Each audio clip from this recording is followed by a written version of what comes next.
To understand why child psychology exists as a discipline at all, we have to go back to a surprisingly recent shift in how adults thought about children in the first place. For most of human history, children were regarded, when they were regarded philosophically at all, as small, incomplete adults, defective in size and reason, waiting to be filled up with knowledge and moulded into shape. There was little curiosity about how a child's mind actually worked on its own terms, because almost no one assumed a child's mind worked differently from an adult's, only that it worked less well. It took the convergence of several currents in the late 19th and early 20th centuries, Darwin's theory of evolution, the rise of experimental psychology as a laboratory science, and a new humanitarian interest in the welfare of children brought on by industrialization, for anyone to seriously ask the question that now sits at the foundation of the entire field: does a child's mind develop through a sequence of genuinely distinct stages, each with its own internal logic, or is childhood simply a smaller, quieter version of adulthood, differing only in degree rather than in kind? Charles Darwin himself, almost as a side project, kept a detailed diary of his infant son's development, recording the emergence of reflexes, emotional expressions, and early forms of reasoning, with the same careful, patient observation he had once brought to finches and barnacles. This so-called baby biography approach, an adult keeping close, systematic notes on a single child over time, became one of the earliest methods of the new discipline, and it planted an idea that would prove enormously fertile: the idea that a human infant, watched closely enough, might reveal something not just about that particular child, but about universal patterns in how any human mind comes into being. At around the same time, researchers in Europe and America began establishing the first laboratories and institutes explicitly devoted to child study, moving the investigation of childhood out of the nursery and the diary and into a setting with instruments, controlled conditions, and a self-conscious claim to scientific legitimacy.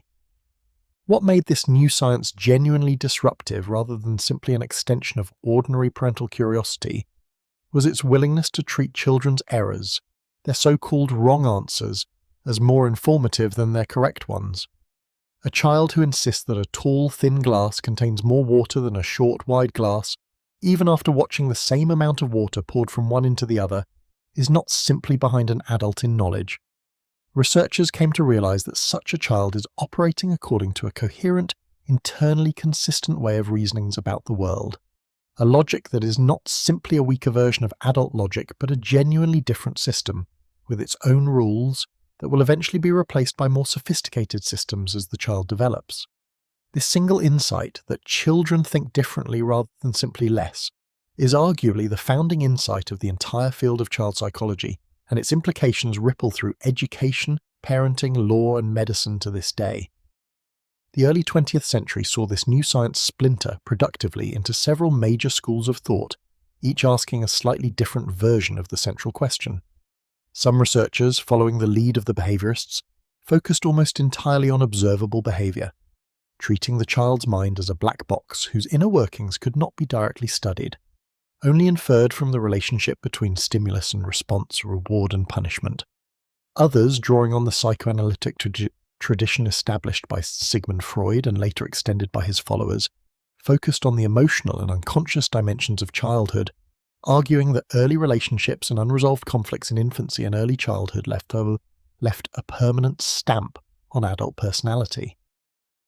Still others, most famously a Swiss researcher trained originally as a biologist, became convinced that the most important story of childhood was neither purely behavioral nor purely emotional but cognitive, the step-by-step construction of logical thought itself, built up gradually through the child's own active exploration of the physical world. These competing schools did not simply cancel each other out.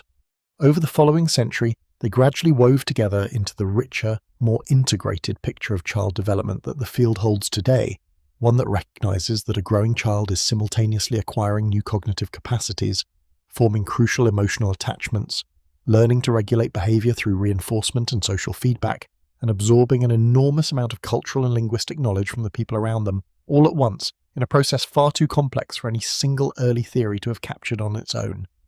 What ties this history together, and what makes child psychology such a distinctive and demanding field to this day, is the peculiar difficulty of its basic method. You cannot simply ask a 2-year-old to describe their inner experience and you cannot assume that the same experimental procedures that work reliably with adult subjects will produce meaningful results with a subject who cannot yet read instructions, sit still for an hour, or reliably distinguish between what the experimenter wants to hear and what they actually believe. The entire history of the discipline can be told in part as a history of researchers inventing increasingly clever indirect methods, watching where an infant's eyes linger, measuring how long a baby sucks on a pacifier when shown a novel image, observing how a toddler behaves when a trusted caregiver briefly leaves and then returns to the room,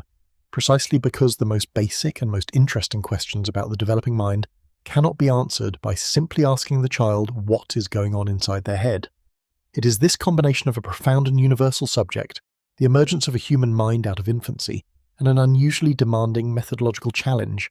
that has made child psychology, since its founding just over a century ago, one of the most inventive and continually evolving branches of the entire science of the mind. For much of the early history of child psychology, the newborn infant was regarded, quite literally in the language of the era, as existing in a state of blooming, buzzing confusion, a phrase famously used to describe what researchers assumed must be the chaotic, undifferentiated sensory experience of a brain not yet capable of organizing the world into stable objects, people, or categories. It is one of the great reversals in the history of the field that this picture has been almost entirely overturned by several decades of increasingly ingenious research, revealing that infants arrive in the world equipped with a far richer and more organized set of cognitive tools than anyone had previously imagined, tools that begin operating within hours, and in some cases minutes of birth.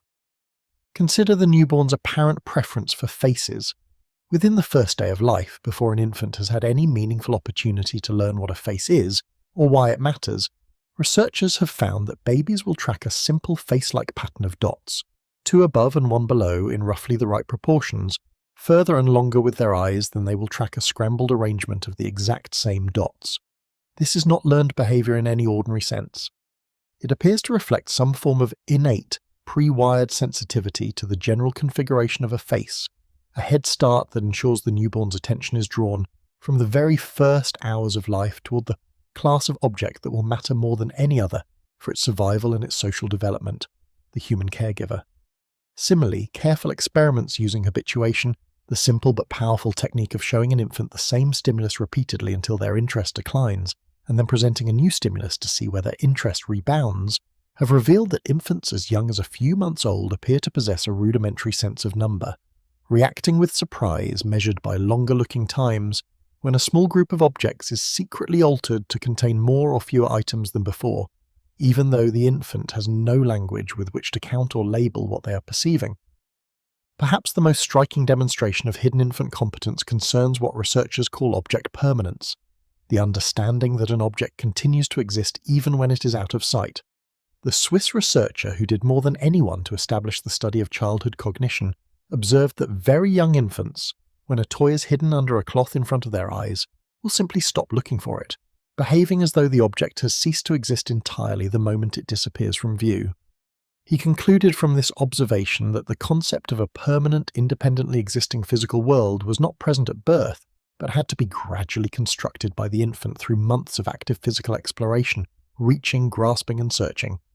Later researchers, using more sensitive measures than simple reaching behavior, for instance measuring how long an infant looks at a scene that violates the physical laws of object permanence, such as a solid object appearing to pass through another solid object, found evidence that infants may possess some implicit understanding of object permanence considerably earlier than their ability to actively search for a hidden object would suggest,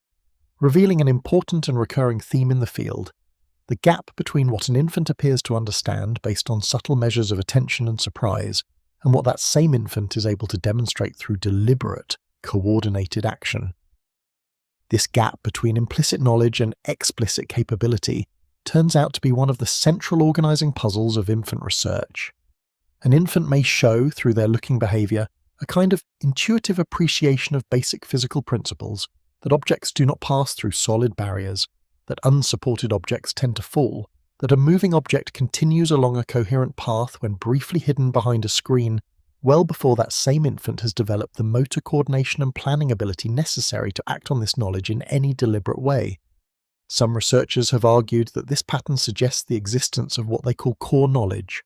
a small set of foundational systems for understanding objects, numbers, space, and even other agents' intentions that may be present in some primitive form from birth or very shortly after, providing a kind of skeleton or scaffold onto which all of the infant's later, more sophisticated learning about the world will be built.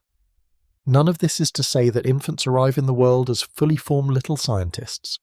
The picture that has emerged from decades of careful creative research is considerably more interesting and more nuanced than either of the two extreme positions that once dominated the field. The view that the infant mind is a blank slate waiting to be written on entirely by experience, and the view that infants possess essentially adult cognitive capacities from birth, merely lacking the motor skills and vocabulary to express them.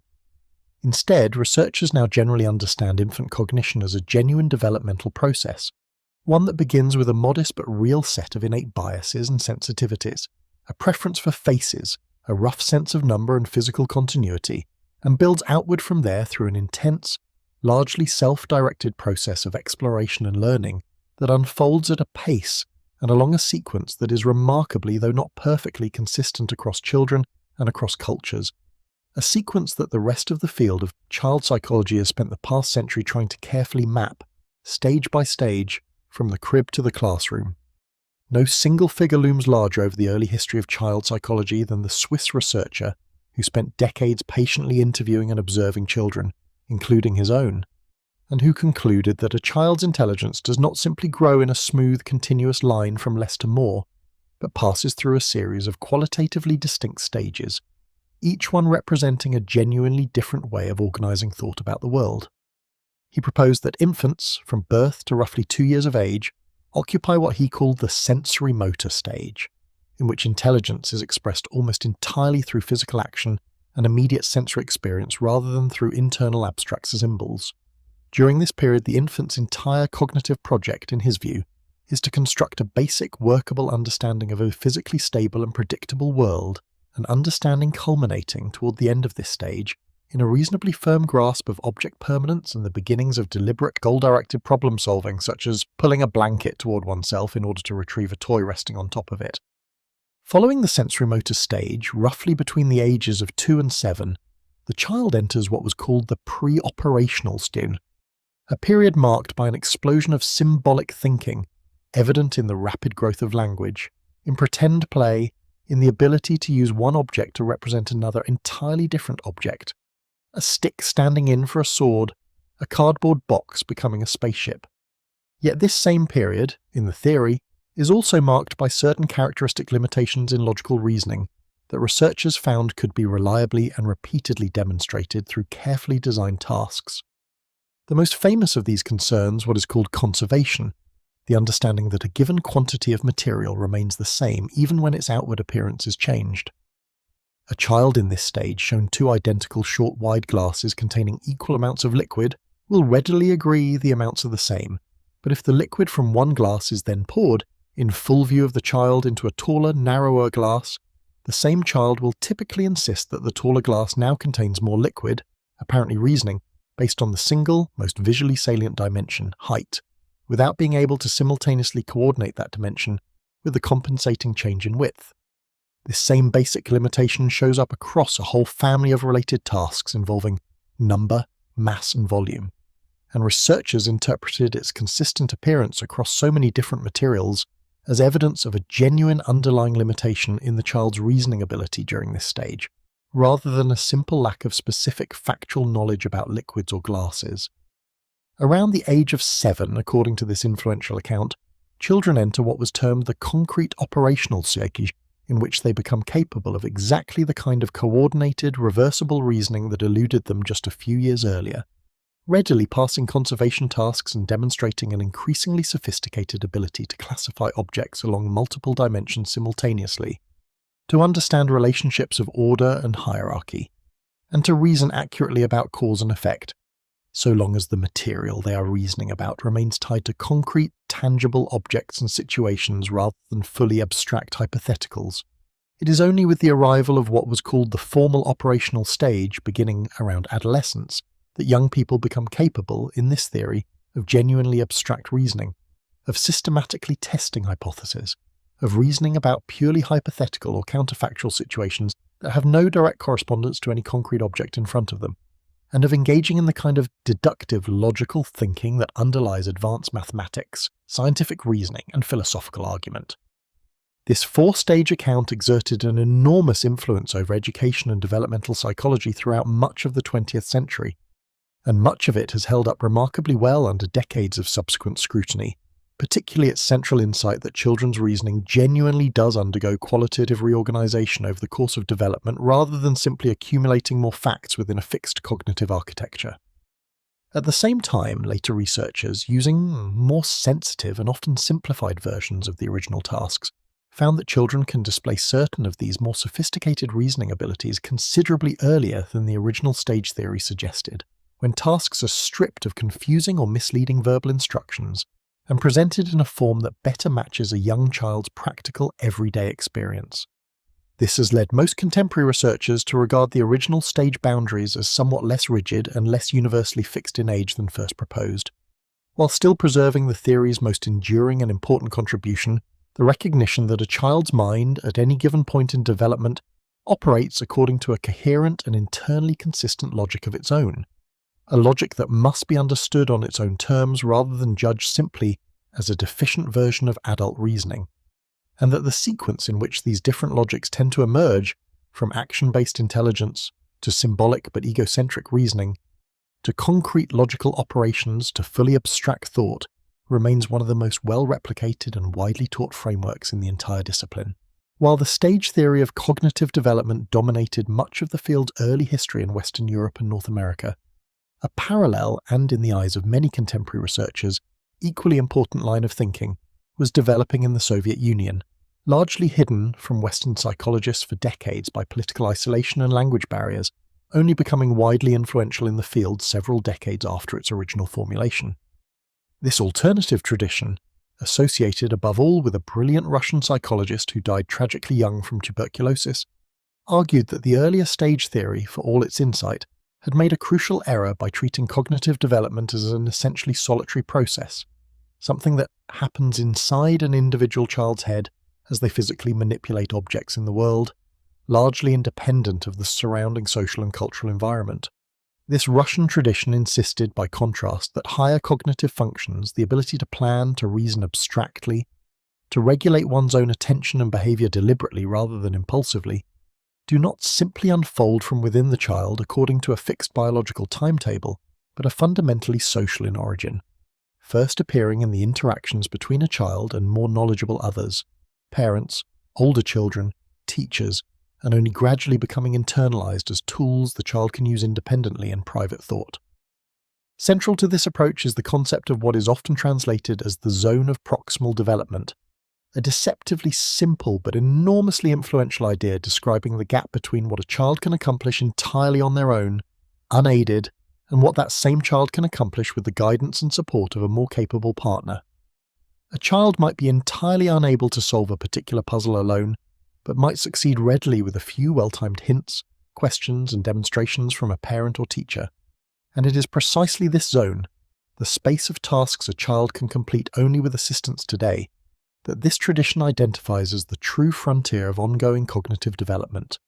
the region where learning is actively happening, and where skills currently being scaffolded by a more capable partner will, with enough practice and repeated support, eventually become skills the child can perform entirely independently.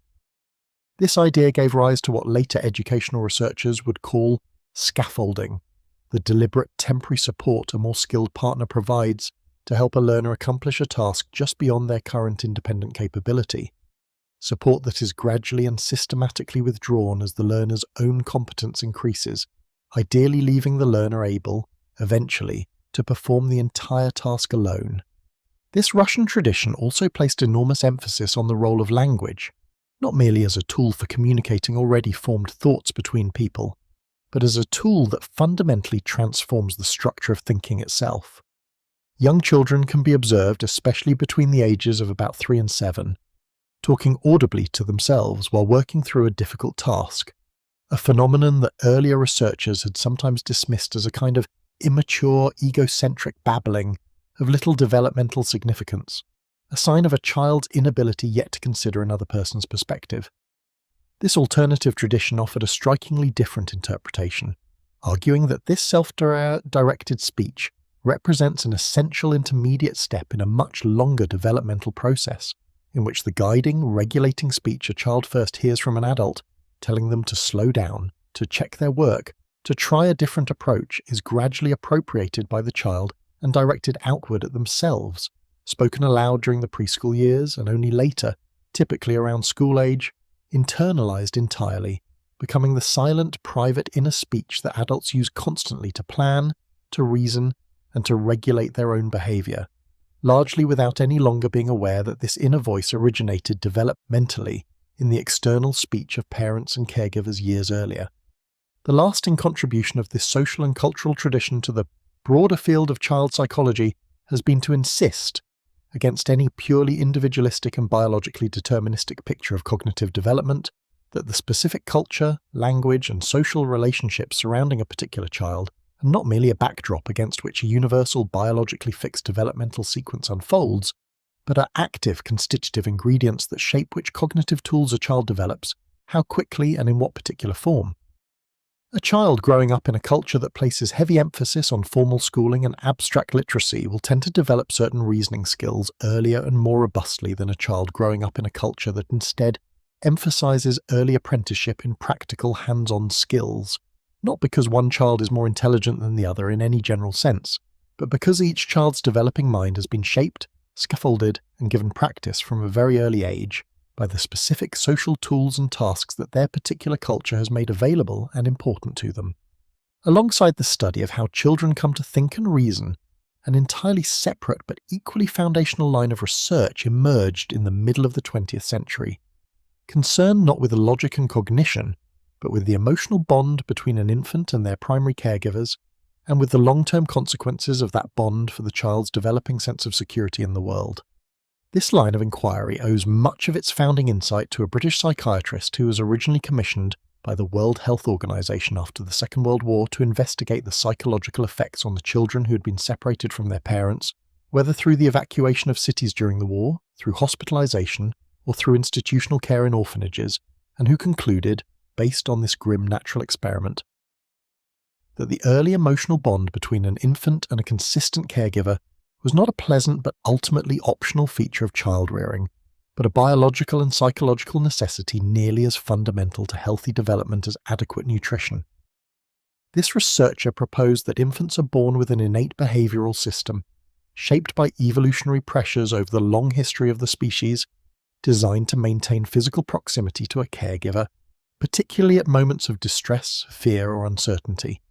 Crying, clinging, following, and eventually, once mobility develops, actively seeking out a caregiver when frightened, are understood in this framework not as signs of weakness or excessive dependency to be discouraged, but as functional adaptive behaviors that would have significantly improved an infant's chances of survival across the evolutionary history of a species whose young are born in an unusually helpless and slowly maturing state compared to most other mammals. Out of this basic biological need, the theory proposes the infant gradually constructs what came to be called an internal working model, an unconscious set of expectations about whether caregivers can generally be relied upon to respond sensitively and consistently to distress. Expectations that, once formed in the first year or two of life, tend to colour the child's approach to relationships considerably beyond infancy, shaping their expectations of friends, romantic partners, and even their own children many decades later. The most influential empirical tool for studying this bond was developed by a researcher working closely with this British theorist, an ingenious laboratory procedure known as the strange situation, in which a 1-year-old infant and their caregiver are brought into an unfamiliar room. The caregiver briefly leaves the infant alone or with an unfamiliar adult, and then returns, while researchers carefully observe the infant's behaviour, particularly at the moment of reunion. What emerged from hundreds of these carefully coded observations was a reliable and clinically meaningful classification of distinct attachment patterns. Some infants, upon their caregiver's return, sought comfort readily, were easily soothed, and quickly returned to exploring and playing, a pattern labelled secure attachment and associated, in caregivers, with a consistent history of sensitive, prompt responsiveness to the infant's needs and signals. Other infants displayed what researchers called an avoidant pattern, showing little apparent distress at separation and actively avoiding or ignoring the caregiver upon reunion, a pattern that longer-term research suggested was often associated with caregivers who had been consistently unresponsive or rejecting of the infant's expressions of distress or need for closeness. Still other infants displayed a pattern labelled anxious or resistant, becoming extremely distressed at separation, and then, paradoxically, both seeking and angrily resisting comfort upon the caregiver's return, a pattern often linked to a history of inconsistent caregiving in which a caregiver was sometimes warmly responsive and at other times unavailable or intrusive in ways the infant could not reliably predict. Decades of subsequent longitudinal research, following children first assessed in the strange situation as infants into their school years, adolescence, and even adulthood, have provided substantial evidence that these early attachment patterns, while not rigidly fixed and certainly capable of change given significant shifts in a child's relational environment, tend to show meaningful continuity over time and to predict, on average, a range of important later outcomes, including the quality of a child's friendships, their capacity to regulate difficult emotions, their resilience in the face of stress, and even, much later, the security of their own romantic relationships and their own approach to parenting their own children. This does not mean, as some popular oversimplifications of the theory have suggested, that a single early attachment classification determines a child's entire future in some fixed, deterministic way. Researchers have found that attachment security can and does change in response to significant later experiences, both for better, when a child's environment becomes more consistently supportive, and for worse, when it does not. And the concept has increasingly been understood not as a permanent label stamped onto a child in the first year of life, but as an important, meaningfully predictive starting point in an ongoing, lifelong developmental process, one that remains open throughout childhood and beyond to being reinforced, challenged, and revised by subsequent relational experience. Among the most important cognitive milestones that a growing child achieves, one that intersects with both the cognitive and the social traditions of child psychology, is the gradual development of what researchers call theory of mind, the understanding that other people possess their own separate mental states, beliefs, desires, and intentions, which may differ from one's own and which may not correspond to objective reality. This capacity might seem, to an adult who has long since taken it for granted, almost too obvious to require any explanation or developmental account, but a substantial body of ingenious experimental research has shown that this understanding is not present at birth, and is not even fully in place during the toddler years, but instead develops gradually over the preschool period, following what appears to be a remarkably consistent sequence across very different cultures and languages. The classic experimental demonstration of this developmental shift involves what researchers call a false belief task. In one widely used version, a child watches a puppet show in which one character places an object, say a marble, into a particular location, a basket, and then leaves the scene. While that character is away, a second character moves the marble to a different location, a box, in full view of the watching child. The child is then asked to predict where the first character, upon returning, will look for the marble. An adult or an older child who has developed a mature theory of mind will readily and correctly predict that the character will look in the original location, the basket, because that is where the character last saw the object and has no way of knowing it has since been moved. Remarkably, however, children younger than about 4 years of age reliably fail this task, insisting instead that the character will look in the box, the marble's actual current location, apparently unable to set aside their own privileged knowledge of where the marble really is in order to correctly represent the false belief held by the puppet character, a belief the child themselves knows to be objectively mistaken. This finding, replicated across dozens of studies and many different cultures, revealed something genuinely surprising about the architecture of early cognitive development, that a young child's difficulty is not primarily a matter of limited memory or limited attention, but reflects a specific, identifiable limitation in their capacity to represent another person's mental state as something distinct from and potentially at odds with reality itself and with the child's own knowledge. Somewhere around the age of 4, a fairly dramatic and fairly consistent shift takes place, and most children begin passing false belief tasks reliably, marking the emergence of a mature enough theory of mind to understand that other people can hold beliefs that are mistaken, incomplete, or simply different from one's own, an understanding that turns out to be foundational for an enormous range of later social and cognitive achievements, including the ability to tell a convincing lie, to appreciate irony and sarcasm, to understand why a friend might be upset by information the child themselves finds unremarkable, and to engage successfully in the kind of complex, cooperative pretend play that becomes increasingly elaborate during the preschool years. Researchers have found that the pace at which individual children develop this capacity is influenced by a range of factors, including the amount and complexity of mental state talk, conversation involving words like think, know, want and believe that a child is regularly exposed to at home, and the number of older siblings a child has, with children who have more opportunities for complex social negotiation, including conflict sharing and the give and take of pretend play with older children, often developing theory of mind capacities somewhat earlier than only children with fewer such opportunities. Children on the autism spectrum, meanwhile, have been found in a substantial body of research to show, on average and with considerable individual variation, particular and specific difficulty with false belief tasks and with the broader capacity to intuitively infer others' mental states, a finding that has significantly shaped both scientific theories of autism and the design of educational interventions intended to help autistic children and adolescents develop more explicit, teachable strategies for understanding and predicting the thoughts and feelings of the people around them.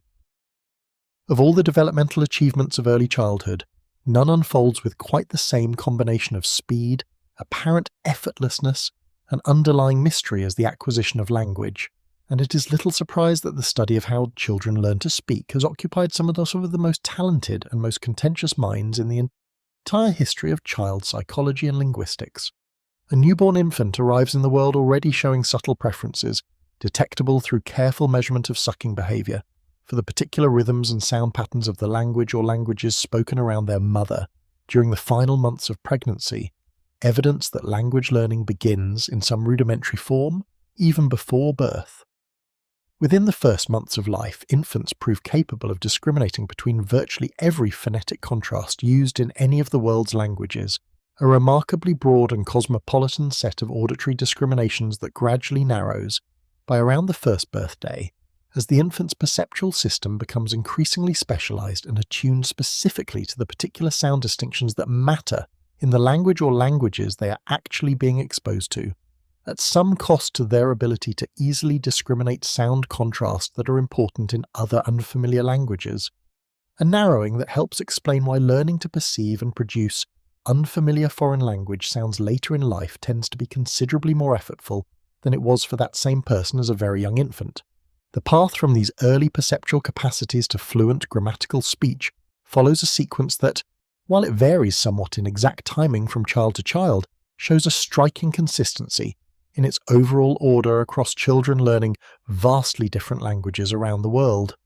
Cooing gives way, typically around 6 months, to babbling, repetitive syllable sequences that gradually come to resemble, in their rhythm and sound inventory, the specific language or languages the infant is being raised in.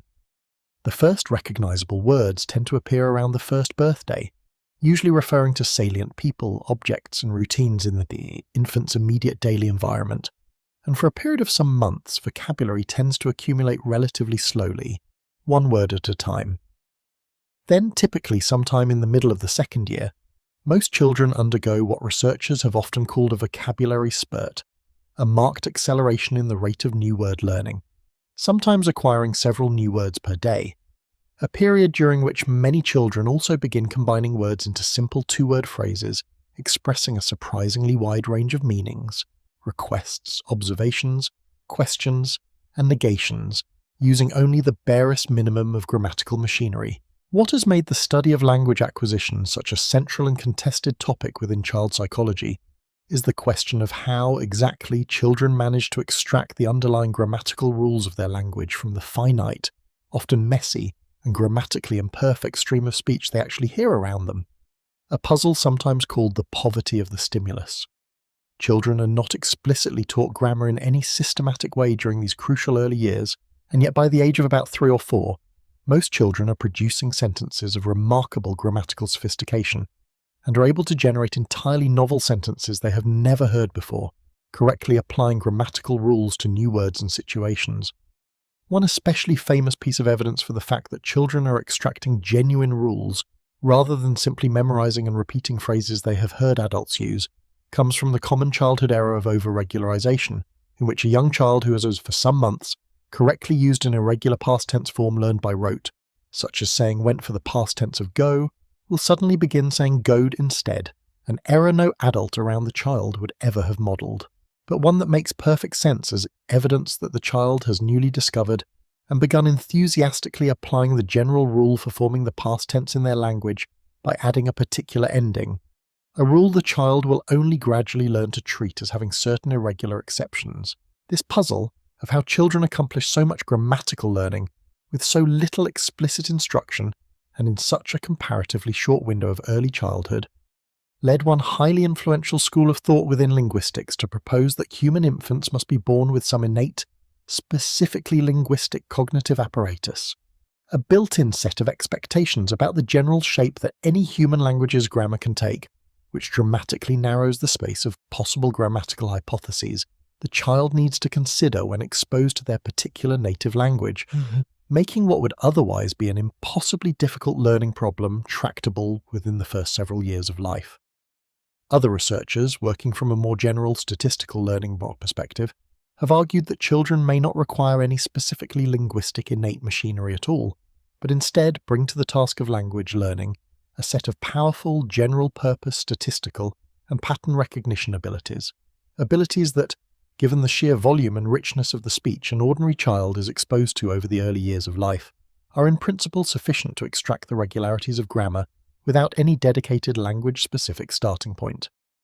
This debate over how much of language acquisition depends on domain-specific innate structure versus general learning mechanisms applied to a genuinely rich linguistic environment remains one of the most active and unresolved areas of research at the intersection of child psychology and linguistics, even as the basic developmental sequence from cooing to babbling to first words to the vocabulary spurt to increasingly complex grammar remains one of the most well-documented and reliable timelines in the entire field. Alongside the development of language, logic, and social understanding, child psychology has devoted enormous attention to a question of obvious importance to parents, educators, and society at large: how children come to develop a moral sense, an understanding of right and wrong that eventually extends beyond simple obedience to authority and becomes something the growing person can apply independently, even in situations where no adult is watching and no punishment is likely to follow. One of the most influential early frameworks for understanding this development was proposed by an American researcher who built directly on the earlier work of the Swiss cognitive theorist, presenting children and adolescents with a series of carefully constructed moral dilemmas, most famously a scenario in which a man must decide whether to steal an extremely expensive medicine he cannot afford in order to save his dying wife, and analysing not simply whether respondents said the man should or should not steal the medicine, but the underlying reasoning they used to justify their answer. From this method, this researcher proposed a sequence of stages in moral reasoning, beginning in early childhood with what was called a pre-conventional level, in which judgments of right and wrong are based almost entirely on the concrete, immediate consequences an action brings for the individual, avoiding punishment or securing a reward rather than on any deeper appreciation of rules, social obligations, or abstract ethical principles. As children move into middle childhood and adolescence, moral reasoning was proposed to shift toward what was called a conventional level, in which judgments of right and wrong become organized around maintaining approval from others, and later around dutifully following the established rules, laws, and social order of one's community, a stage at which an action tends to be judged right largely because it conforms to agreed-upon social expectations or legal requirements, rather than because of any independent ethical evaluation of those expectations themselves. Only in adolescence or adulthood, and according to this theory not universally even then, does a smaller proportion of individuals progress to what was called a post-conventional level of reasoning, in which moral judgments come to be based on self-chosen, abstract ethical principles, such as justice, fairness, or the protection of fundamental human rights, principles that a person applying post-conventional reasoning may hold even when those principles conflict with existing laws, or with the disapproval of their surrounding community. This stage theory of moral reasoning proved enormously influential across education and developmental psychology, but it also attracted significant and lasting critique, most notably from a researcher who argued that the original theory, based largely on interviews with male research subjects, reflected and privileged a particular style of moral reasoning centered on abstract principles of justice and individual rights, while systematically undervaluing an alternative and equally sophisticated moral orientation, more often though not exclusively observed among female research subjects, centered instead on care, relationships, and responsiveness to the specific needs of others in a given concrete situation, an orientation this critic argued was too often scored under the original framework's categories as a less mature or less developed form of moral reasoning simply because it did not fit the framework's own preferred model of abstract, principle-based justice reasoning. This critique helped push the broader field toward a richer and more pluralistic understanding of moral development, one that recognizes multiple, potentially equally sophisticated pathways by which children and adolescents can come to reason carefully and thoughtfully about ethical questions, rather than treating a single, narrowly defined style of abstract principled reasoning as the universal endpoint against which all other approaches to morality must be measured and found wanting. More recent research in the field has also complicated the picture in another important direction, by demonstrating that even very young children, well before they can articulate any sophisticated verbal moral reasoning at all, already display a surprisingly robust set of basic moral intuitions. Infants as young as several months old, tested using simple puppet show scenarios, in which one character helps another achieve a goal, while a second character actively hinders that same goal, reliably show a preference, measured by reaching or looking behaviour, for the helpful character over the hindering one, suggesting some rudimentary capacity to distinguish pro-social from antisocial behaviour long before the child has developed any of the more sophisticated, explicitly articulated moral reasoning that later researchers set out to study through verbal interviews and hypothetical dilemmas. This has led contemporary researchers in the field to increasingly favour an integrated picture of moral development, one in which a foundation of early, largely intuitive and possibly innate moral sensibilities concerning fairness, harm, and reciprocity is gradually elaborated, refined, and made explicit over the course of childhood and adolescence through a combination of cognitive development, direct instruction, cultural transmission, and the accumulating weight of the child's own social experience navigating real relationships, real conflicts, and real consequences. The emotional life of a child is, in some ways, the most immediately visible, and yet, for a long stretch of the field's history, one of the most under-theorized dimensions of childhood development, perhaps precisely because emotional expression seems, on its surface, so simple and self-evident. A crying infant is unhappy, a laughing toddler is delighted, that early researchers were often slower to appreciate the genuine developmental complexity underlying the child's emotional world than they were to appreciate the complexity underlying, say, the child's grasp of grammar or logic. It is now well established, however, that the capacity to experience, express, recognize, and eventually regulate emotion follows its own rich and identifiable developmental trajectory, one that unfolds over many years and that proves crucial to the child's eventual social, academic, and psychological well-being. Newborn infants arrive already capable of displaying what researchers consider a small set of basic emotional expressions recognizable across cultures, distress, interest, and a rudimentary form of contentment joined within the first few months by clearly recognizable joy, most famously the emergence of the social smile, a smile specifically directed at another person's face rather than simply reflecting internal comfort, which typically appears sometime around 6 to 8 weeks of age, and which most parents experience as a genuinely transformative milestone in their relationship with their infant. Anger, sadness, and fear become clearly differentiated over the following months, and by around the middle of the first year, most infants display a recognizable fear response to unfamiliar adults, a phenomenon researchers call stranger wariness, alongside a related and often more distressing pattern called separation anxiety, marked by visible distress when a primary caregiver leaves the infant's presence. Both patterns understood as normal, adaptive developments closely tied to the infant's simultaneously developing capacity to distinguish familiar from unfamiliar people, and to remember and anticipate a caregiver's presence or absence. A more complex and developmentally later set of emotions, sometimes called the self-conscious emotions, including embarrassment, pride, shame, and guilt, do not appear until considerably later than these basic emotions, typically emerging over the course of the second and third years of life,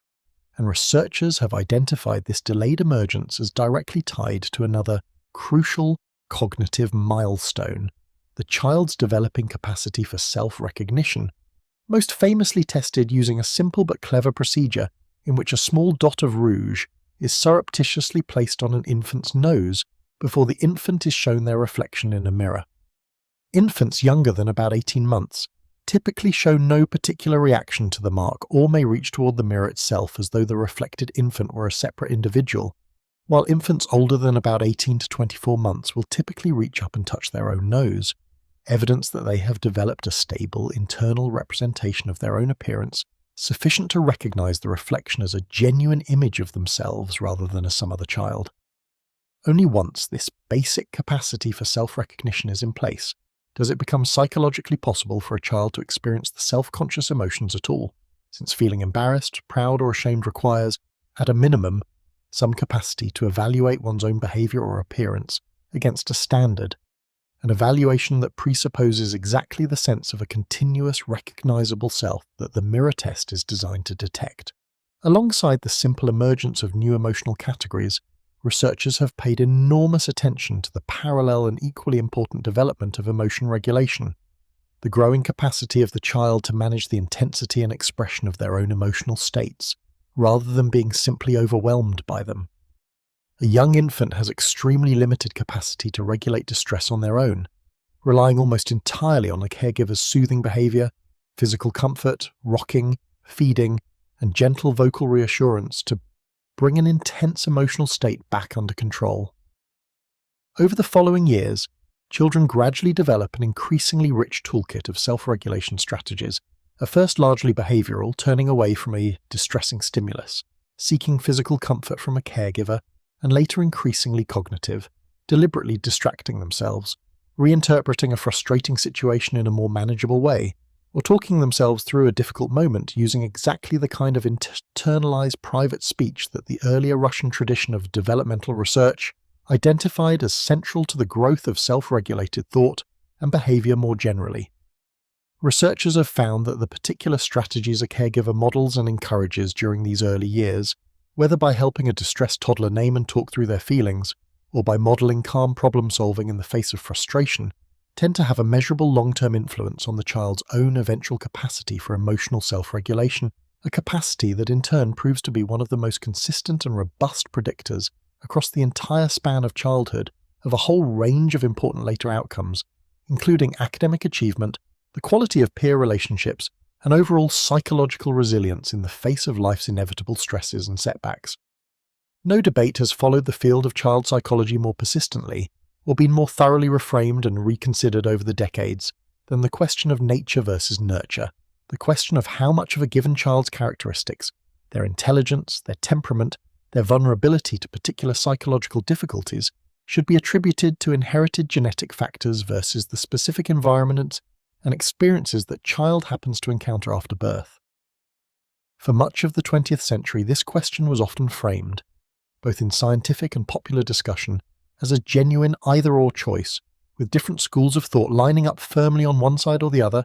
some insisting that a child's fundamental characteristics were essentially fixed at conception,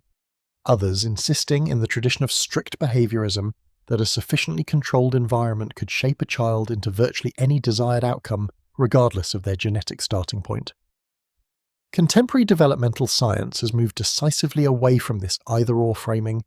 replacing it with a considerably more sophisticated and, most researchers would argue, considerably more accurate picture of how genes and environment actually interact across the course of development. One of the most important concepts to emerge from this more integrated view is what researchers call gene-environment correlation,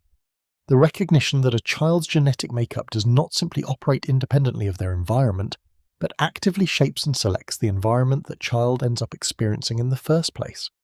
A child with a genetic predisposition toward high sociability, for instance, may elicit more frequent and more positive social interaction from parents, teachers, and peers than a more genetically reserved child would elicit in exactly the same surrounding environment, meaning the sociable child effectively experiences and helps to create a richer social environment which then further reinforces and develops their sociable tendencies, a process researchers call an evocative gene-environment correlation. As children grow older and gain more independence, this process intensifies through what is called active gene-environment correlation, in which children increasingly seek out and construct environments and experiences that match their own genetically influenced interests and temperaments. A musically inclined child seeking out musical activities and musically inclined friends, further amplifying through their own choices whatever genetic predispositions they started with. A second crucial concept to emerge from this more integrated understanding is gene-environment interaction. The finding that the same genetic predisposition can produce dramatically different outcomes depending on the specific environment a child happens to grow up in, and conversely that the same environmental stressor or advantage can have quite different effects on children with different genetic profiles. One particularly well-studied line of research in this area examined a specific gene involved in regulating a key neurotransmitter, finding that children carrying a particular variant of this gene showed considerably heightened risk of developing behavioral or emotional difficulties, but only when they were also exposed to significant early maltreatment or adversity,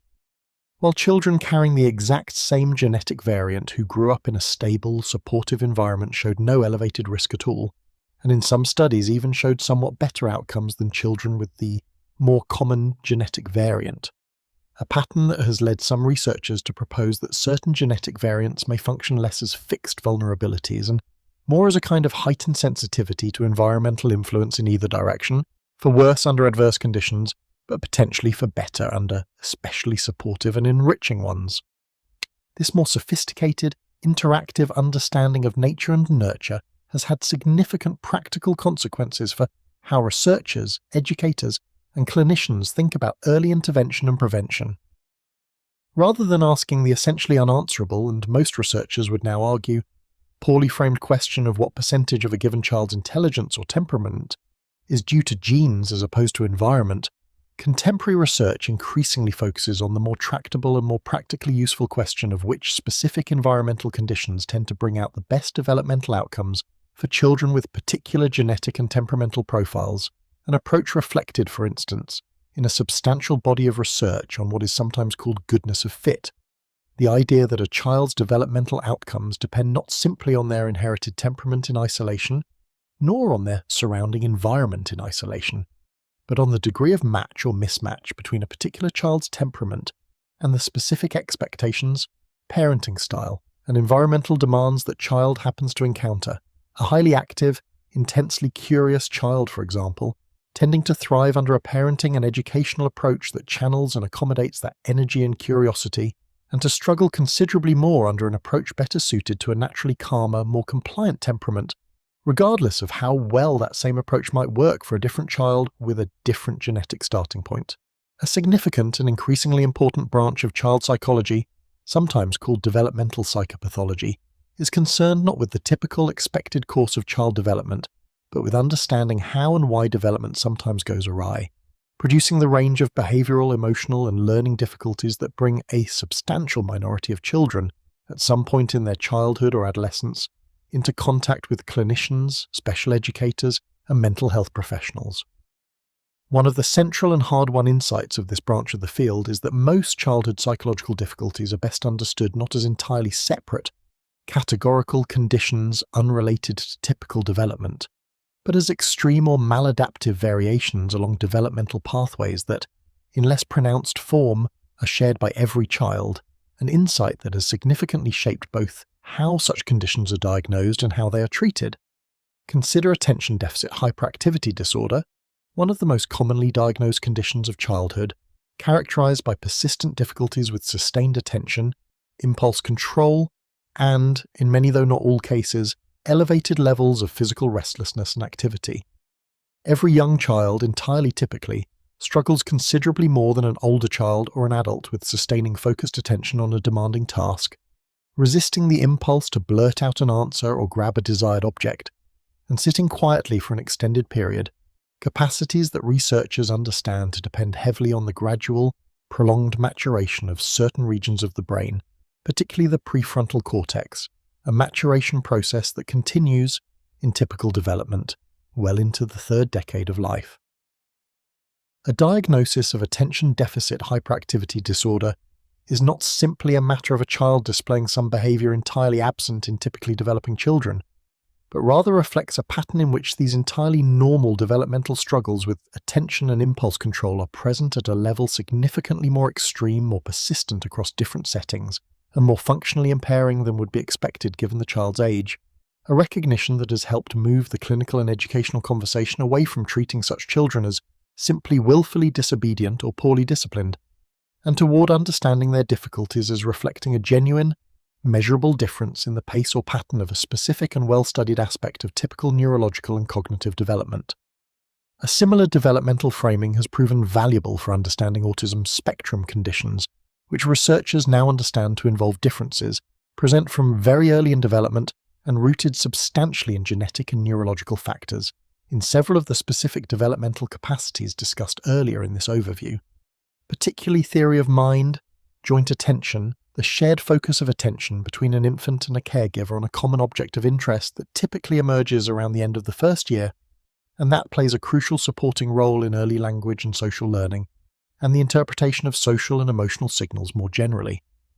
Because autism spectrum conditions involve such a wide range of individual presentations and levels of support need,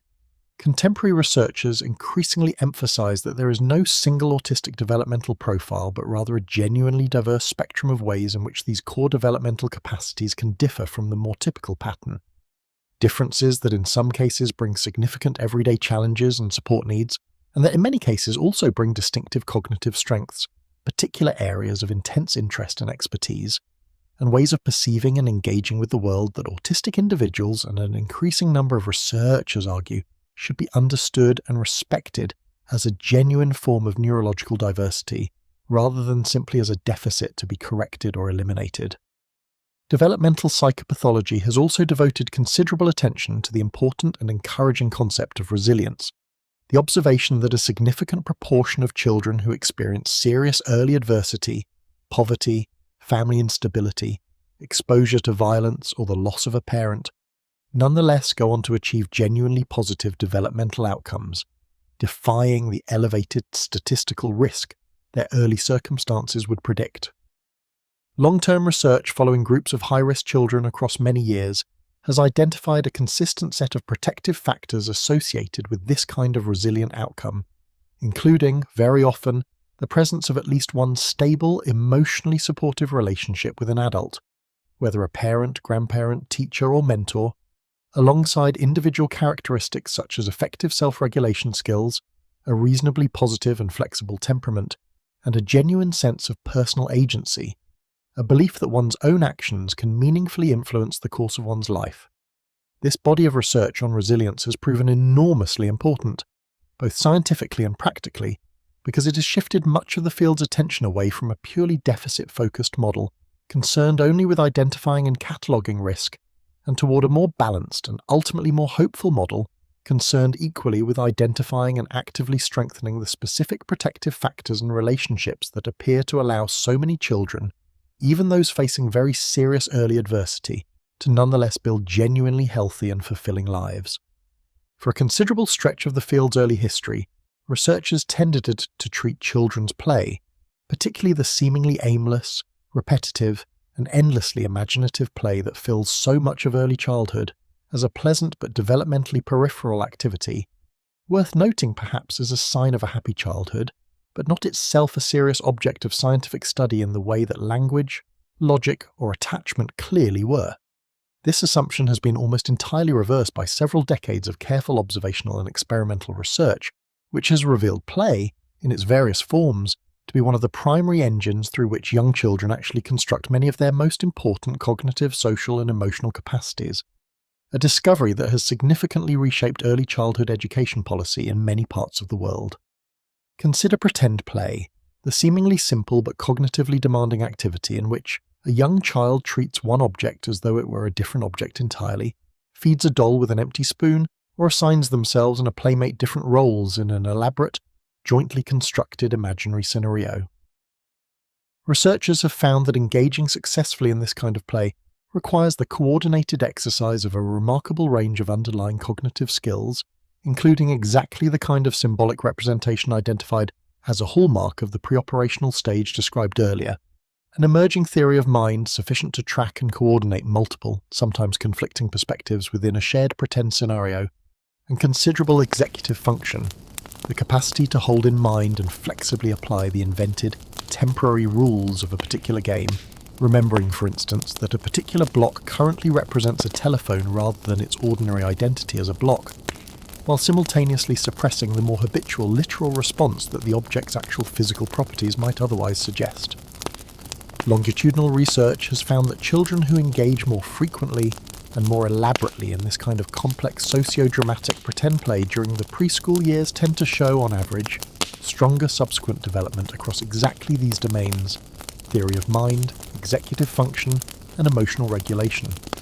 Though researchers continue to debate the precise causal direction of this relationship, since children who are already developing well in these areas may simply find it easier and more rewarding to engage in elaborate pretend play in the first place, making it likely that the relationship between play and development runs, at least to some degree, in both directions simultaneously, each reinforcing the other in an ongoing developmental spiral. Physical rough and tumble play, the wrestling, chasing and mock fighting behaviour observed across virtually all young mammals, including human children,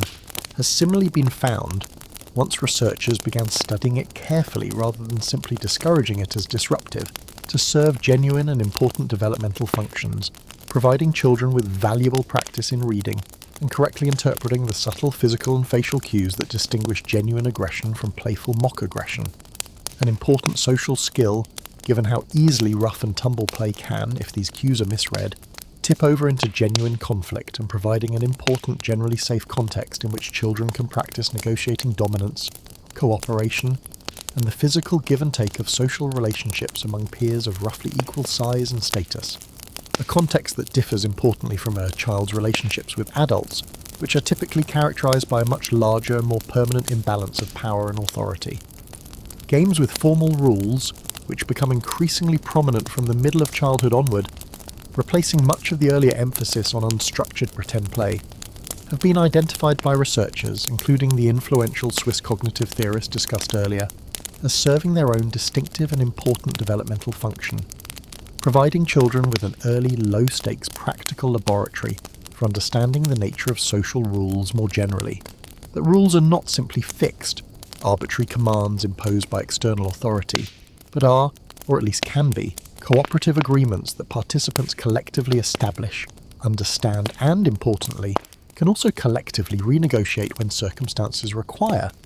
An insight that researchers have linked to the broader development of the more mature,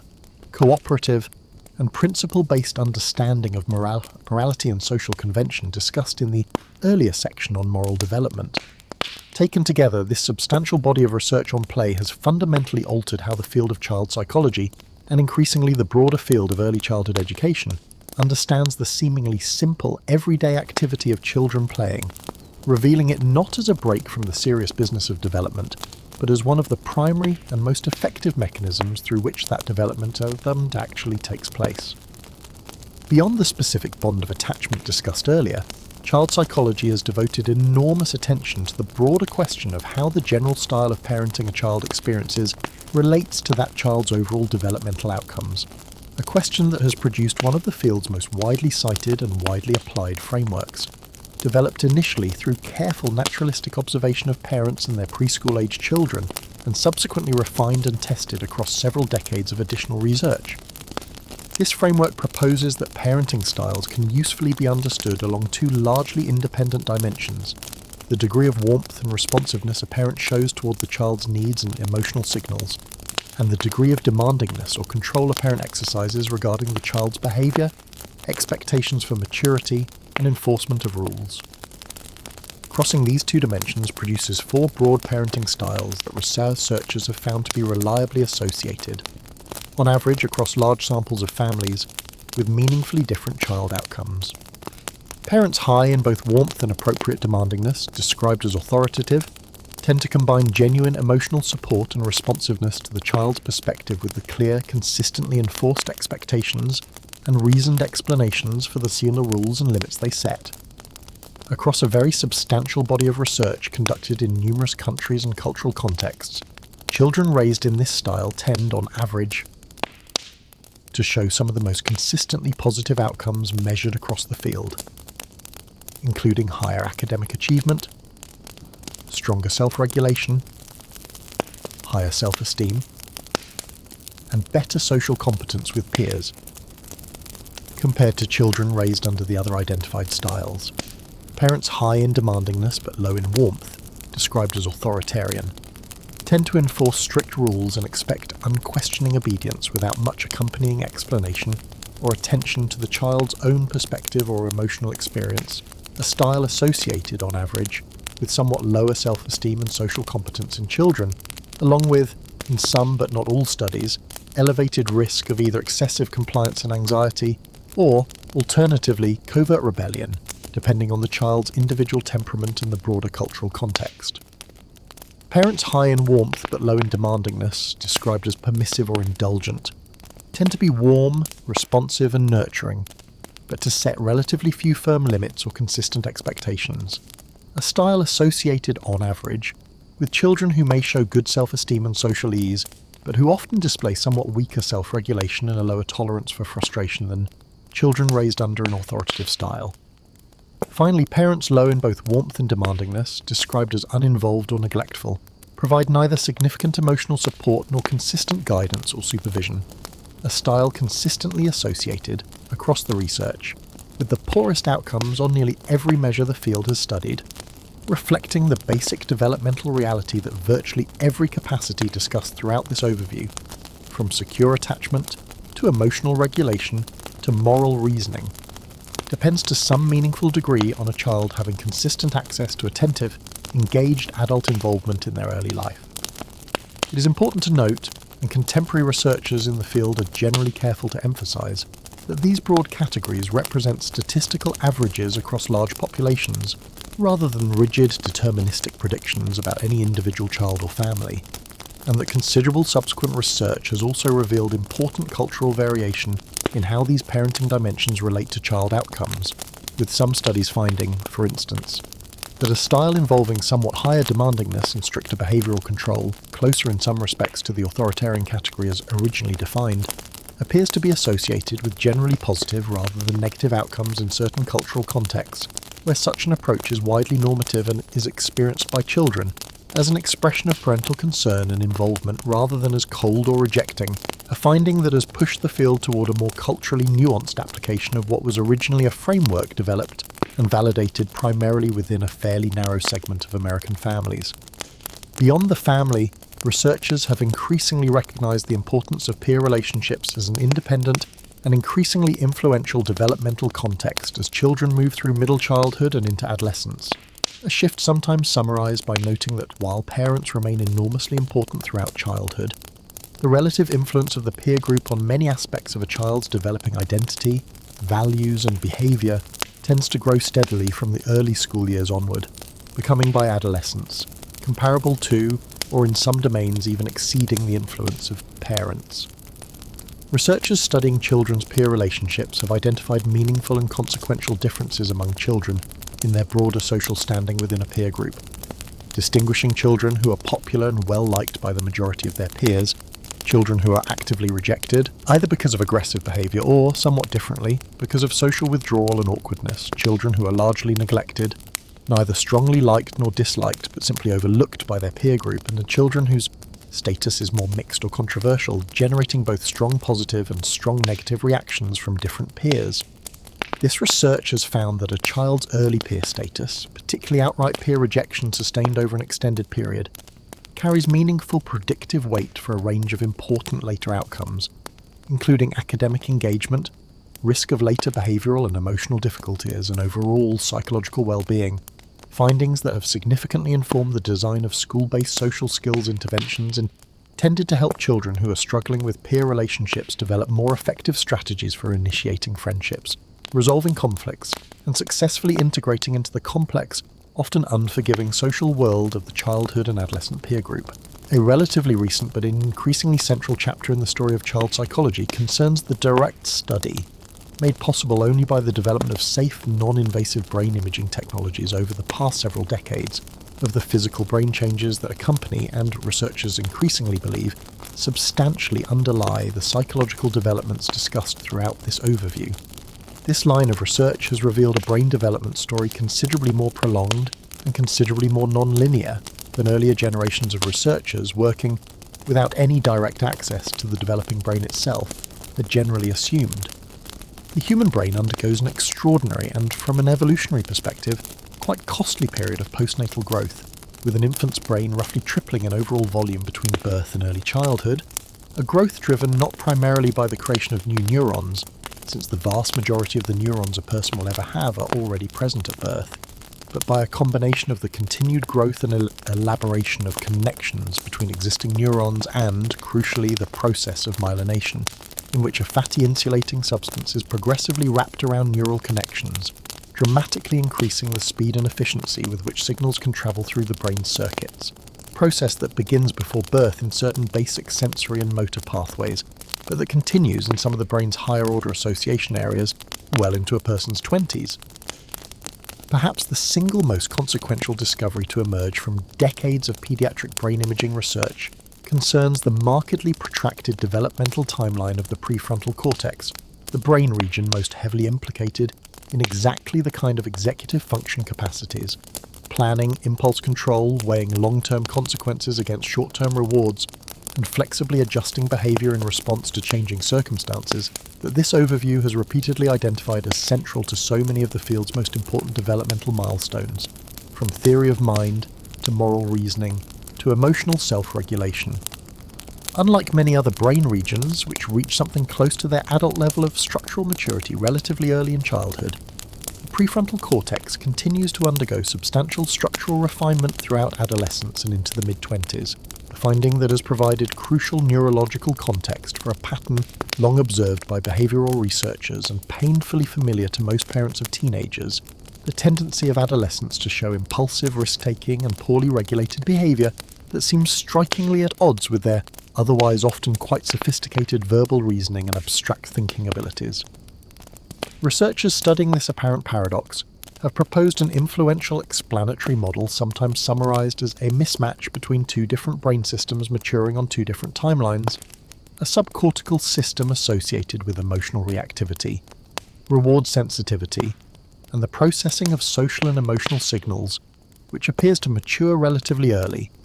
becoming particularly sensitive and reactive around the hormonal changes of puberty and the prefrontal cortical system responsible for regulating and, when necessary, overriding those emotional and reward-driven impulses, which, as noted, continues maturing considerably later, well into early adulthood. Adolescence on this model represents a developmental window in which a young person's capacity for emotional intensity, reward-seeking and sensitivity to peer influence and social status has already reached something close to its adult level, while the neural machinery responsible for reliably regulating and moderating that intensity remains,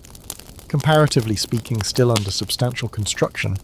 a mismatch that researchers believe helps to explain the well-documented statistical elevation during the teenage years in risk-taking behaviour, sensation-seeking, and heightened sensitivity to peer approval and disapproval, patterns of adolescent behaviour that earlier generations of researchers, lacking any direct window into the developing brain itself, had generally attributed entirely to social and hormonal factors considered in isolation from any underlying neurological explanation. This body of neuroscientific research has not replaced or superseded the earlier behavioural and cognitive traditions of child psychology, so much as it has provided those traditions with an increasingly detailed and increasingly persuasive underlying physical mechanism, helping to explain at the level of brain structure and function precisely why cognitive and emotional development follows the particular timeline and sequence that generations of careful behavioural observation, from the earliest baby biographers through the major stage theorists and attachment researchers discussed throughout this overview, had already identified through entirely different methods decades before modern brain imaging technology made it possible to directly observe the physical changes accompanying those long since carefully documented psychological milestones. Having traced this long arc from the newborn infant's surprisingly organised perceptual world, through the gradual construction of logical thought, language, moral reasoning, and emotional regulation, through the profound influence of early relationships, culture, play and peer experience, and down into the physical brain changes that appear to underlie so much of this developmental story, it should be clear that no single theory, however elegant or influential, has ever managed to capture the entire picture of how a human mind comes into being over the course of childhood. And it is worth closing this overview by reflecting honestly on why that is, and on where the field appears to be heading, as it continues to mature in its own right, now well over a century since its founding. Part of the answer lies simply in the sheer irreducible complexity of the subject matter itself. A developing child is simultaneously a biological organism undergoing rapid physical maturation, a cognitive system constructing increasingly sophisticated models of the physical and social world, an emotional being learning to identify, express and regulate an expanding range of feelings, a social creature embedded from birth in a dense web of relationships with caregivers, siblings and eventually peers, and a cultural participant absorbing, often without any explicit instruction, the specific language, values and practices of the particular community they happen to be born into. Any theory ambitious enough to address all of these dimensions simultaneously risks becoming so general as to offer little precise, testable guidance, while any theory precise and testable enough to generate the kind of rigorous experimental research the field now demands risks